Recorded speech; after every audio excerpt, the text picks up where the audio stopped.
Вести на Канал 8, добар ден. Оризопроизводителите повторно излегоа на протест. Незадоволни што немаат одговор од ресорното министерство дали ќе изврши откуп за државните стокови резерви. Земјоделците ќе бараат водостопанското претпријатие да не им пушта вода за новата сеидбена сезона, што треба да започне за 10 дена. Земјоделците производители на ориз повторно излегоа на протест. Иако најавија, не го блокираа магистралниот пат Кочани-Штип во Облешево, бидејќи не сакале другите граѓани да страдаат поради нивните маки. Се пожалија дека на прагот е новата сеидбена сезона, а тие го чуваат минатогодишното производство во амбарите. Велат дека немаат пари за да ги подготват површините и да купат репроматеријали. Во моментот, откупните цени се на максимално ниско ниво, а бавно оди откупот и кај трговско-преработувачките предпријатија. Од 55 оризу го симнаа на 40 динара и вика неќеме го. На 40 динара, нема 45 бе, како на 35. Турското семе е 35. Вика не ми го донасај. Нема пари за гориво, нема пари за ѓубре, нема пари за препарати, нема пари за опстанок дома. За струјата нема пари. Добајат белешки за струјата нема пари. Што да се еме кога нема ништо аир од него. На народот стоат овај оризо по магазините. Земјоделците не се задоволни што веќе 2 недели чекаат конкретен одговор од државата дали ќе изврши интервентен откуп за стоковите резерви. Сдруженијето на оризопроизводители Бело злато од Кочани доставило писмено барање до Министерството за земјоделство, но состојбата се уште е непроменета. Ако не се откупи оризовата арпа и белиот ориз од реколта 2015 година, не можеме да започнеме новата сезона која е на 10-15 дена пред сеидба. Значи, прво барање, ако не ни одговори позитивно со откуп за државни резерви, второ барање наше водостопанско предпријатие нема потреба да пушти за новата сезона наводнителна вода. Земјоделците пред 2 недели остварија средба со министерот за земјоделство Михаил Цветков, кој им одговорил дека ќе го разгледа барањето дали може да се направи интервентен откуп за стоковите резерви. Исто така, тој потенцирал дека државата не може да влијае врз откупните цени со оглед што се работи за берзански производ, односно тие зависат од понудата и побројувачката на пазарот. Протестот на оризопроизводителите помина мирно. Тие рекоа дека овој пат им ги нема земјоделците контрапротестанти што се појавија во Облешево пред 2 недели, па затоа немало ни потреба од присуство на полицијата. Нивна проценка е дека од минатогодишното производство досега е откупена само 1/3, а другиот ориз си го чуваат дома.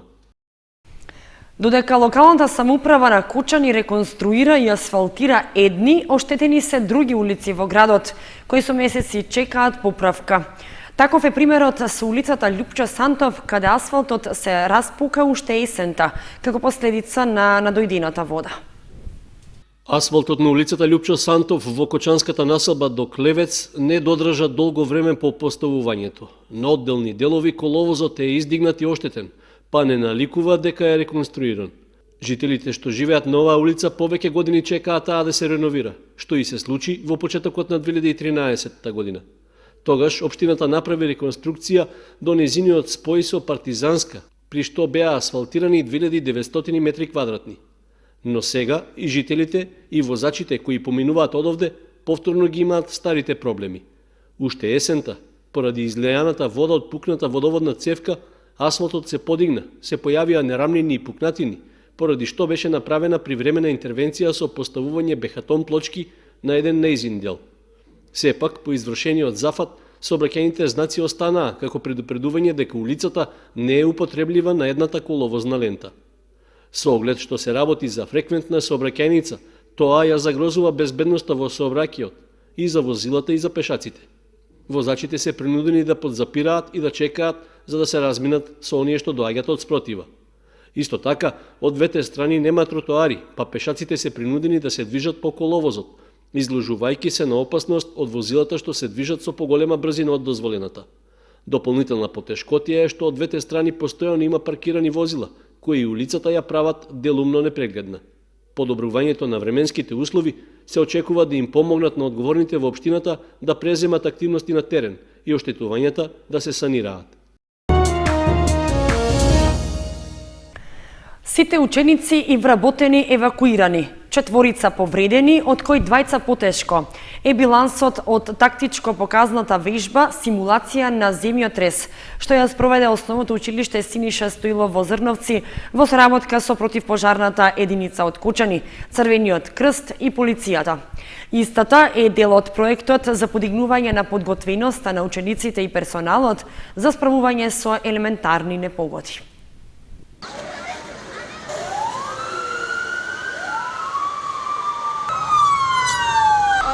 Ученици се евакуирани, се изключат на 3 ученици.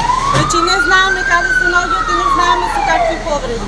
4 повредени, од кои 2 потешко, е билансот од успешно спроведената тактичко показна вежба симулација на земјотрес и евакуирање на учениците и вработените при елементарни непогоди.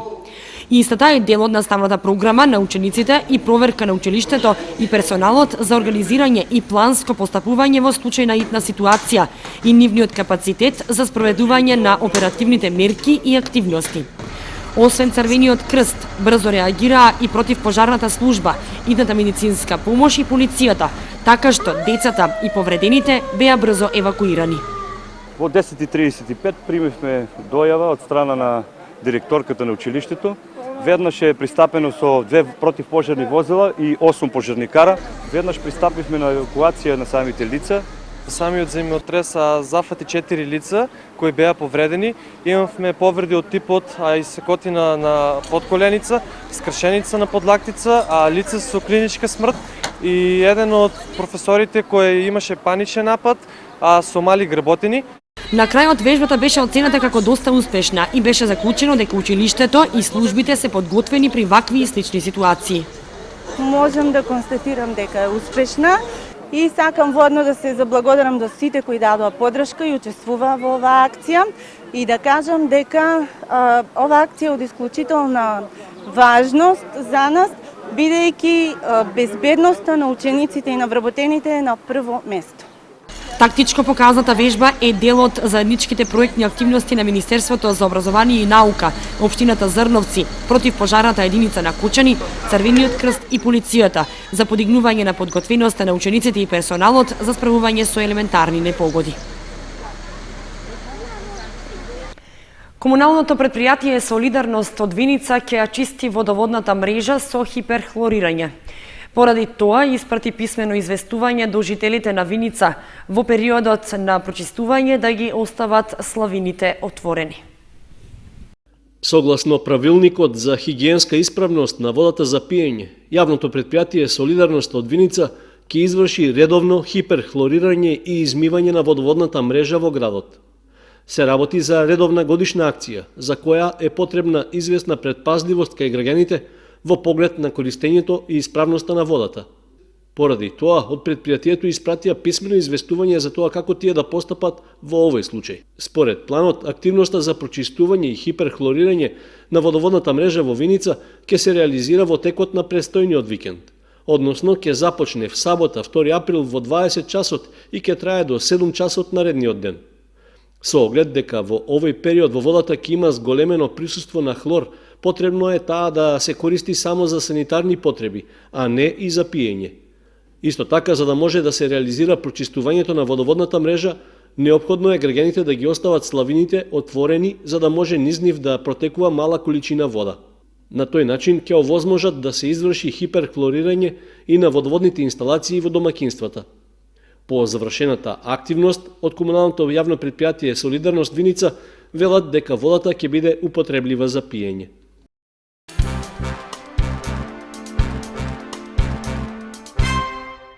Ротаријанството и ние беше темата на предавањето што се одржа во хотел Александар парк во Виница во организација на Ротари клубот Кочани Виница. Предавач беше еден од првите ротаријанци во Македонија, професор доктор Димитар Јуруковски.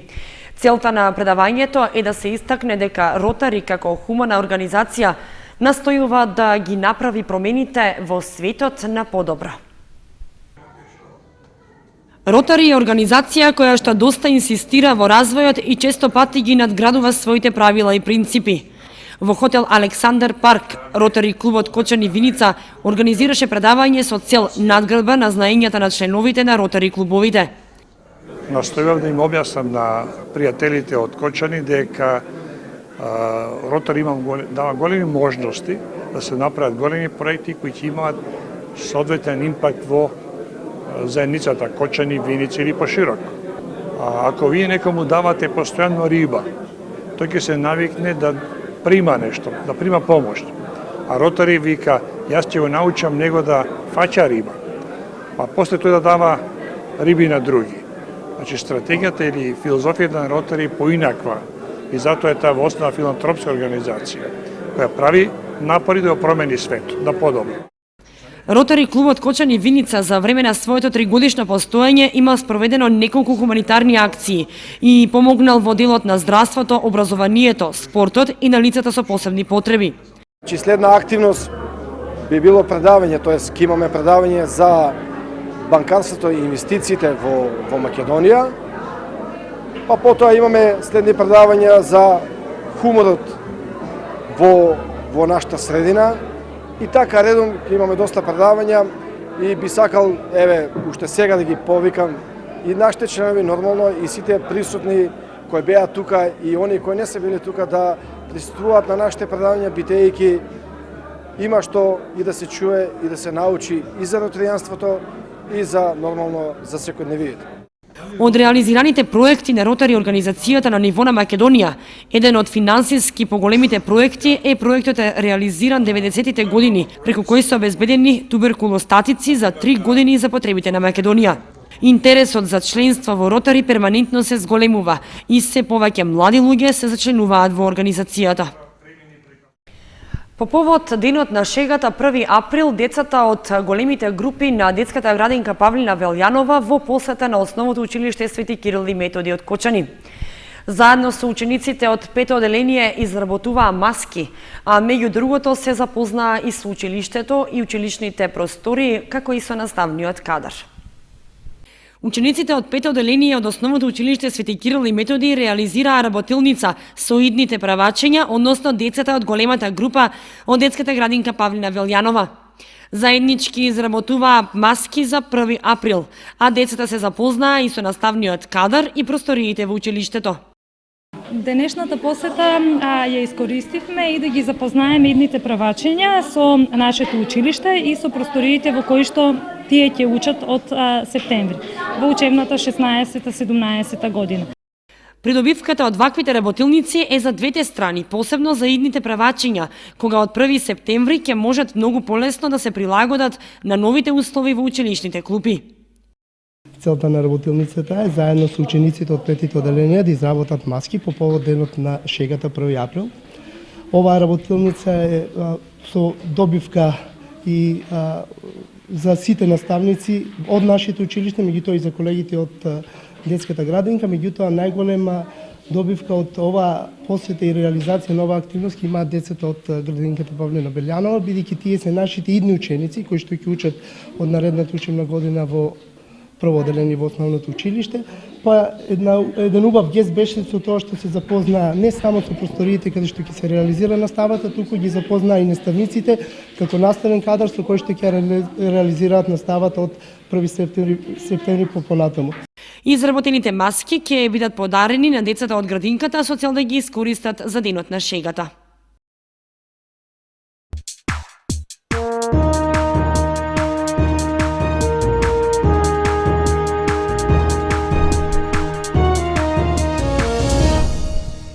Следуваат информациите од спортот. Ракометната екипа на Младинец од Кочани ја оствари првата победа во првенството на Пионерската ракометна лига Исток. Младите ракометари во второто коло беа поуспешни од своите врсници од Делчево. Прва победа забележаа ракометарите на Кочанскиот клуб Младинец во настапите во Пионерската ракометна лига Исток. Второто коло од првенството во лигата се одигра во Виница, при што се сретнаа екипите и во машка и во женска конкуренција. Младите ракометари на Младинец од Кочани, по нерешениот резултат во првото коло, ја победија екипата на Брегалница од Делчево со резултат 16-12. Со оглед што се работи за млад и неискусен тим, победата доаѓа во вистински момент за да им влее самодоверба на младите ракометари да тренираат активно и да редат успеси. Освен овој се одигра и вториот надпревар, при што Торо Спорт од Виница беше поразен од Астра Спорт од Македонска Каменица со 9:6.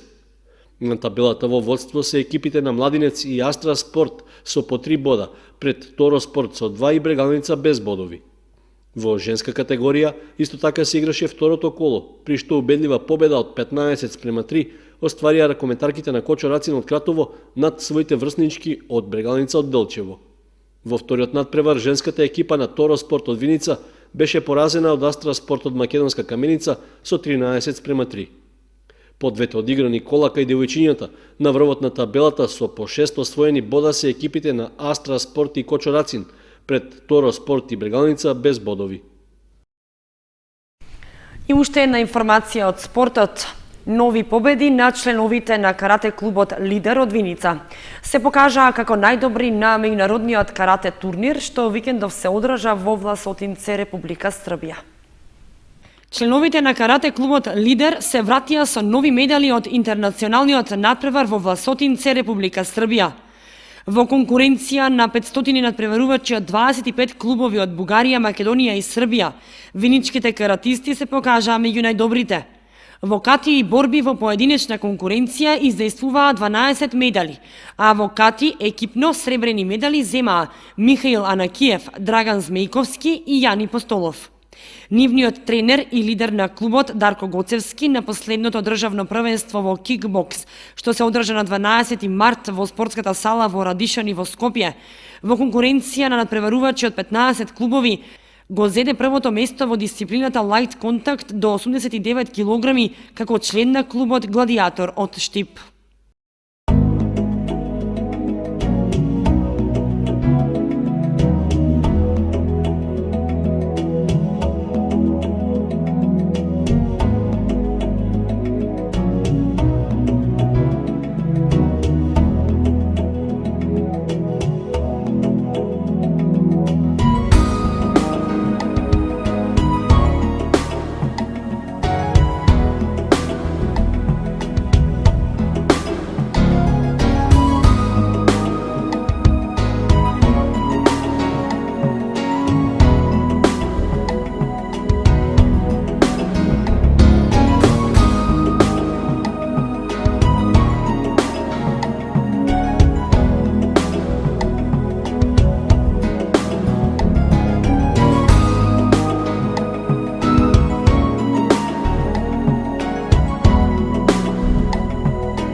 Толку во овие вести, ви благодариме што бевте со нас. Следете ни на нашата веб страница kanal8.mk. Довидување.